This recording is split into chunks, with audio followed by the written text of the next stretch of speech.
अवधूत चिंतन श्री गुरुदेव दत्त श्री स्वामी समर्थ जय जय स्वामी समर्थ। नमस्कार मित्रांनो, या आमच्या नवीन माहितीमध्ये मी आपले खूप खूप मनापासून स्वागत करते। हे बघा मित्रांनो, आपला आजचा विषय काय आहे मित्रांनो, हे बघा 25 जूनला आहे अंगारिका चतुर्थी। मित्रांनो, ही अंगारिका चतुर्थी म्हणजे वर्षातील पहिली अंगारिका चतुर्थी आहे। दर 6 महिन्याला ही अंगारिका चतुर्थी येत असते मित्रांनो। अंगारिका चतुर्थी म्हणजे मंगळी चतुर्थी, म्हणजे मंगळवारी येणारी म्हणजे मंगळी चतुर्थी। ज्या कोणाचे जर व्रत हे उपास त्यांचे तुटलेले आहे ते आजपासून समजा या मंगळी चतुर्थीपासून चतुर्थी सुरू करू शकतात मित्रांनो। हे बघा, ज्यांचे ही म्हणजे आजपासून हे व्रत सुरू करू शकतात। हे बघा मित्रांनो, तुमची त्याआधी हे बघा आपण खूप महत्त्वाचा उपाय बघणार आहोत मित्रांनो। त्याआधी आपण चॅनलला सबस्क्राईब केलेलं नसेल, चॅनलला सबस्क्राईब करा, व्हिडिओ संपूर्ण बघा म्हणजे संपूर्ण माहिती तुम्हाला समजेल। आणि व्हिडिओला एक लाईक करा, तुमचं एक लाईक माझ्यासाठी खूप आनंदाची गोष्ट आहे मित्रांनो। एक लाईक करा। आपल्याला एक असा उपाय करायचा आहे मित्रांनो। हे बघा, खूप दिवसापासून आपली कठीण इच्छा आहे ती पूर्ण होत नाही। आपण खूप काही करून थकलेलो आहोत, तरी ती इच्छा आपली पूर्ण होत नाही। त्यासाठी आपल्याला काय करायचं आहे हे बघा मित्रांनो, आपल्याला एक अशी चतुर्थी सुरू करायची आहे। बघा मित्रांनो, मंगळी चतुर्थीपासून ही सेवा सुरू करायची आहे आपल्याला। संपूर्ण म्हणजे 21 चतुर्थ्या या सुरू करायच्या आहे। 21 चतुर्थ्या आपल्याला या सुरू करायच्या आहे। म्हणजे कसं करायचं आहे, आपण सकाळी स्नान करायचं आहे मित्रांनो। हे बघा, ज्याला ही सेवा करायची असेल त्यांनी सकाळी आंघोळ करायची, स्नान करायचे आहे मित्रांनो।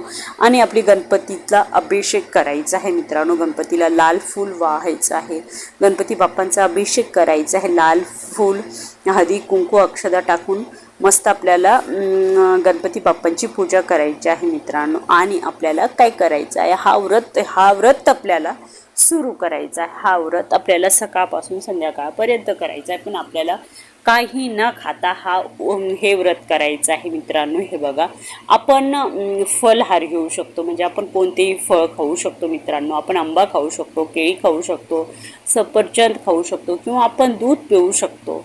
आपण फक्त साबुदाणा ह्या व्रताला चालणार नाही मित्रांनो। आपण साबुदाण्याची खिचडी खायची नाही।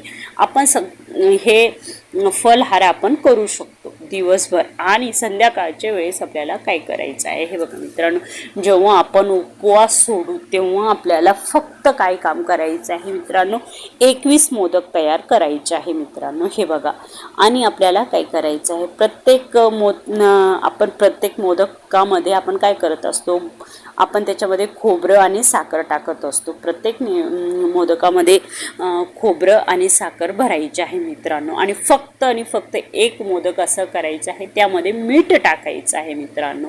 आणि मीठ टाकल्यानंतर संपूर्ण मोदक आपल्याला 21 मोदक तयार करायचं आहे। 21 मोदक आपल्याला तयार करायचे आहे। 21 मोदक तयार केल्यानंतर आपल्याला काय करायचं, आपण जेव्हा व्रत सोडायला उपवास सोडायला बसू मित्रांनो, तेव्हा आपल्याला काय करायचं आहे, आपल्याला ते उपवास सोडायला बसू संपूर्ण मोदक आपल्याला एका ताटामध्ये म्हणजे आपण घ्यायचे आहे जेवण करताना। हे बघा मित्रांनो, आणि आपण जेव्हा उपवास सोडणार आहोत तेव्हा, आणि हा मोदक घरातील कोणत्याही सदस्याला एक सुद्धा द्यायचा नाही आहे मित्रांनो। फक्त आणि फक्त आपणच हे मोदक खायचे आहे। कोणालाही उपवास म्हणजे हे मोदक कुणालाही एका सदस्यांना, मुलांना किंवा आपल्या मिस्टरांना, आपण जर महिला हा उपवास करत असेल तर आपल्या मिस्टरांना नाही देऊ शकत, आपल्या मुलांना नाही देऊ शकत, आपल्या सासू सासऱ्यांना, आपले दीर भाई जाऊ जे कोणी आपले नातेवाईक असतील त्यांना कुणालाही न हा मोदक देता आपण स्वतःच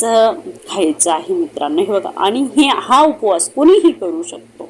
हा उपवास महिला करू शकतात, लहान मुलं करू शकतात, मुली करू शकतात,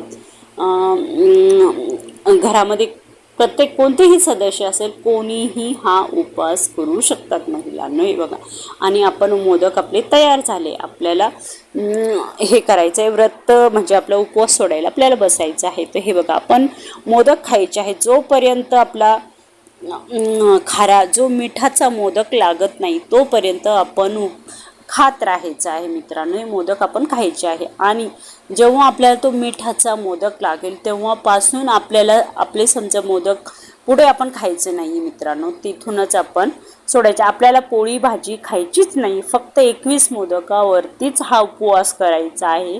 आणि हा उपवास आपल्याला फक्त एक मोदकावरतीच आपल्याला समजा खारा जर लागला, आपला पहिल्यांदा जर खारा मोदक आपल्याला लागला तर उपवास आपल्याला त्याच्यानंतर भाजी पोळी आपल्याला खायची नाही मित्रांनो. कोणतीही कठीणातली कठीण इच्छा असू द्या महिलांनो, मित्रांनो, आपली कठीणातली कठीण इच्छा असू द्या, ती संपूर्ण आपली पूर्ण होणार आहे. ह्या चतुर्थीपासून आपल्याला ही सेवा सुरू करायची म्हणजे करायची आहे. हे बघा, आणि आपल्याला या चतुर्थीपासून अशा 21 चतुर्थी आपल्याला करायच्या आहे बघा महिलांना. आणि हा उपवास असा आहे, कोणतीही कठीणातली कठीण इच्छा असू दे आपली संपूर्ण पूर्ण होते म्हणजे होतेच महिलांना. आणि त्याच्यानंतर आपल्याला काय करायचं आहे हे बघा, आपण मेहनत करूनही आपल्याला यश मिळत नाही, तर आपल्याला गणपतीची पूजा करायची आहे. अंगारिका चतुर्थीच्या दिवशी भगवान गणेशाची पूजा करायची आहे. आणि ओम गणेशाय नमः या मंत्राचा जप आपल्याला 11 वेळेस करायचा आहे. मेहनतीचे फळ आपल्याला मिळत नाही, तर ओम गणेशाय नमः या मंत्राचा जप करायचा आहे 11 किंवा 21 वेळा. आपल्याला खूप फायदा होईल मित्रांनो. आणि त्यानंतर आपली व्यवसायात प्रगती आपल्याला सतत हवी असेल तर, आपल्या व्यवसायात प्रगती जर आपल्याला सतत हवी असेल तर आपल्याला काय करायचं आहे हे बघा, आपल्याला गणपतीला 11 दुर्वा आपल्याला अर्पण करायचे आहे. म्हणजे 11 दुर्वा म्हणजे आपल्याला 11 दुर्वांची एक पेंढी, छोटीशी पेंढी तयार करायची आहे. 11 दुर्वांची एक पेंढी म्हणजे अशा 11 पेंढ्या, 11 दुर्गांच्या 11 पेंढ्या आपल्याला तयार करायच्या आहे मित्रांनो. म्हणजे 11 गाठी. त्यामुळे आपल्याला आणि व्यवसायात कोणतेही नुकसान होणार नाही, कोणत्याही प्रकारच्या कर्जाचा आपल्याला सामना करावा लागणार नाही. या दुर्वा आपल्याला गणपती बाप्पांना अर्पण करायचे आहे बघा मित्रांनो. आणि आपली संपत्ती सुख संपत्ती आपली वाढवण्यासाठी, संकष्ट चतुर्थीला गणेशाला मोदक किंवा बुंदीचे लाडू आपल्याला अर्पण करायचे आहे बघा मित्रांनो.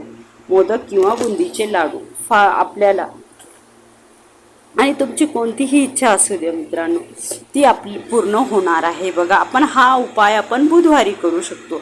आपल्याला जर समजा आपल्या काही कारणामुळे जर आपल्या या मंगळवारी जर आपण हा उपाय करू शकलो नाही, तर आपण बुधवारी हा उपाय करायचा म्हणजे करायचाच आहे. यामुळे तुमच्या घरात कधीही पैशाची कमतरता पडणार नाही मित्रांनो. हे बघा, अंगारिका चतुर्थीच्या दिवशी जर हे केले तर खूप अति उत्तम आहे, अति चांगले आहे. पण आपले नाही जमले तर आपण हा उपाय बुधवारी सुद्धा करू शकतो.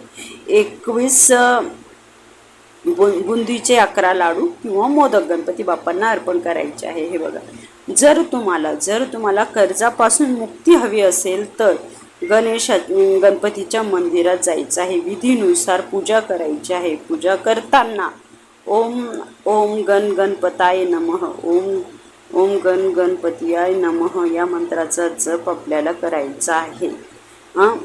तुम्हाला आर्थिक फायदा होईल मित्रांनो. तुमचे सर्व कामामध्ये अडथळे जर येत असेल तर अंगारिका चतुर्थीच्या दिवशी आपल्याला भगवान गणेशाची पूजा करायची आहे. त्यासोबत आपल्याला एक मंत्राचा जप करायचा आहे. वक्रतुंड महाकाली सूर्यकोटी समप्रभू हे देव माझ्या सर्व कार्याला अडथळ्यांपासून मुक्ती कर. आपल्याला हा मंत्राचा जप करायचा आहे. नंतर सांगायचं आहे हे बघा मित्रांनो, वक्रतुंड महाकाली सूर्यकोटी समप्रभू हे देव माझ्या सर्व कार्यात मला अडथळ्यांपासून मुक्त कर. मित्रांनो, हे उपाय आपल्याला करायचे म्हणजे करायचेच आहे. आणि ही छोटीशी माहिती मित्रांनो तुम्हाला कशी वाटली मला कमेंट करून नक्की कळवा. आणि व्हिडिओ आवडल्यास लाईक, शेअर, सबस्क्राईब करायला विसरू नका. भेटूया एका अशाच नवीन विषयासोबत आणि नवीन माहितीसोबत. तोपर्यंत श्री स्वामी समर्थ. जय जय स्वामी समर्थ.